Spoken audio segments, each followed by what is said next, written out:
আমার দাদাই আগে বলে, আমার বাবাই বলে যে আজামের সময় কামে যাইতো, একটা আজান দিলে আমার দাদাই আর ওই কাশিটার দ্বারা একটা খোসা দেয় নাই, আর কাম করে নাই।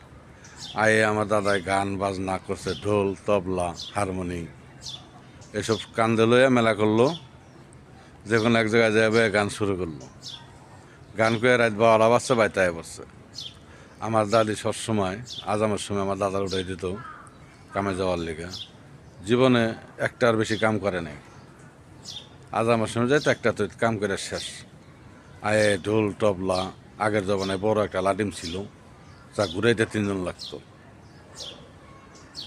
আমার দাদাই এই কাজটাই করতো, খুব আনন্দ ফুর্তি করতো আমার দাদা। আমার দাদা খুব ভালো একটা লোক ছিল। আমার দাদার নাম ছিল ইমতাজ আলী। খুব একটা ভালো লোক ছিল, লাঠি বাড়ি খেলা দেখাইতো আমার দাদা। ফরিংয়ের মতো ভালো পারত। সবাই ভালো থাকবেন, সুস্থ থাকবেন।